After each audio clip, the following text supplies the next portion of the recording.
Every day we face multiple situations that involve conflicts. In fact, facing conflict is a normal part of life, just like air and water.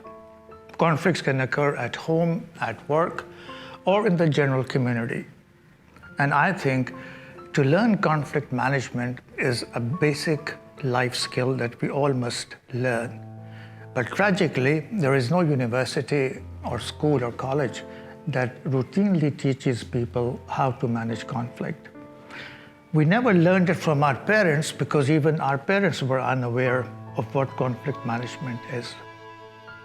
So in the next 10 minutes, we will be talking about 5 concepts relating to conflict management and 6 strategies which will help you in dealing with conflict.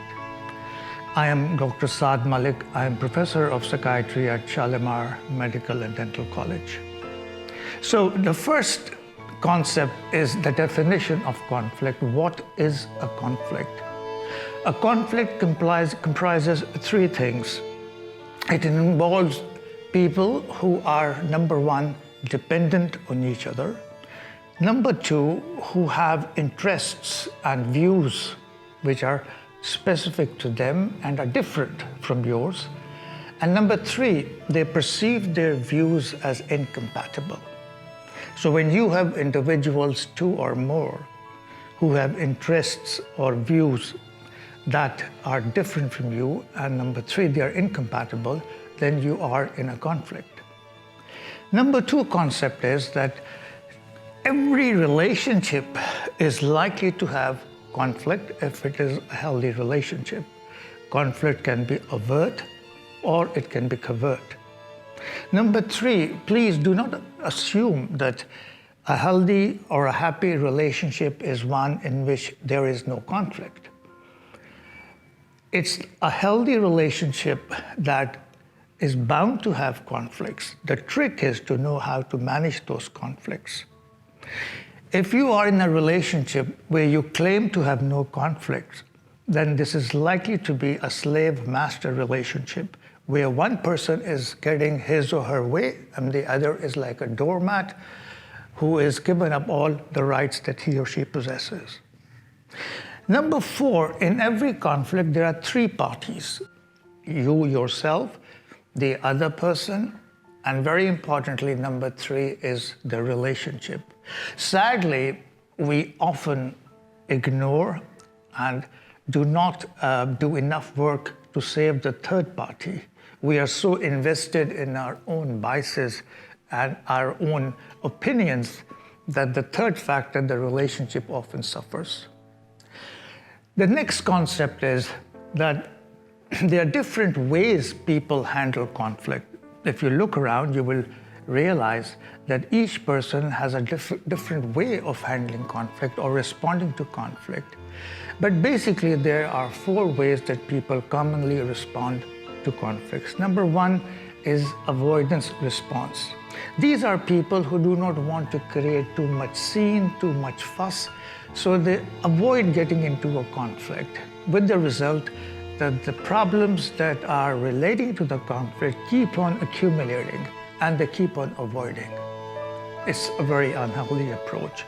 Number 2 strategy that people use is what we call denial response, in which there's a clear conflict, but the parties deny as if the conflict does not exist.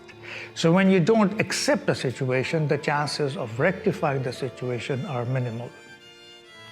Number 3 response is what we call the loyalty response. This is where one party keeps on giving in just to make the relationship work. So this is the loyalty response, where you give up all your rights and you let the other party treat you like a slave and just walk over you. And the 4th response is the aggressive response. This, sadly, is very common in our culture, where people respond to conflict with aggression and abusiveness and sometimes physical violence. So now let's come to the strategies of how do you manage conflict. We'll talk about 6 tips that can help you manage conflict. Number 1, Please keep your emotions under control.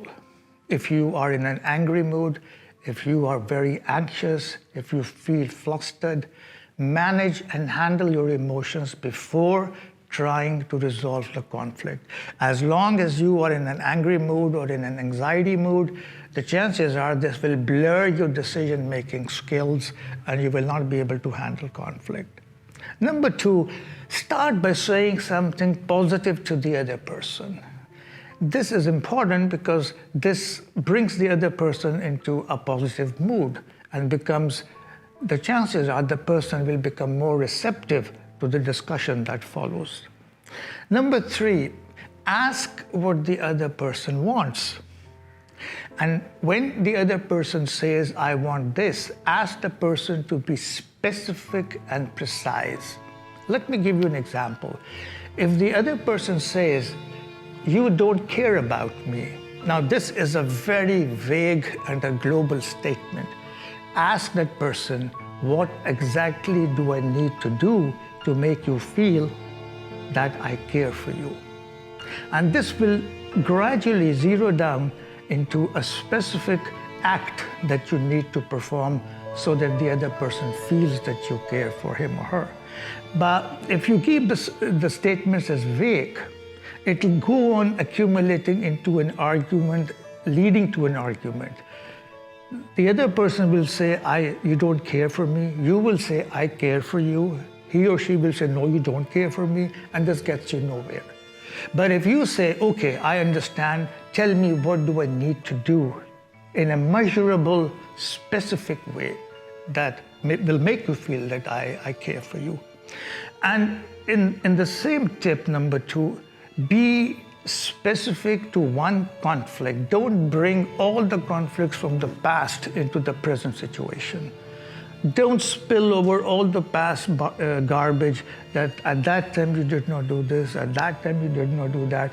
Tell the other person, we will talk about it, but not now. Now we will just deal with the immediate conflict problem. 3 or 4, listen and make the other person feel that you are listening. And listening means not simply thinking about what I am going to answer, but think about what the other person is saying. There's a difference between the two. A lot of us are really not listening to the other person. We're just thinking of an answer which should immediately follow the moment he takes a breath. But if you listen with the intent of focusing on what the issue is, that's going to help you with conflict resolution. Number 5 or 6, please give in on non-crucial issues. This is extremely important. Love the other person more than loving your opinion. There are so many issues over which we have conflicts which are really not that important in the long run. Learn to say sorry, learn to give in on issues that are not significant, but certainly stand like a rock on issues that are very important in your life. And finally, you have a right to express your feelings and opinions as well. And here again, you should be very specific and you should explain to the other person what exactly do you want.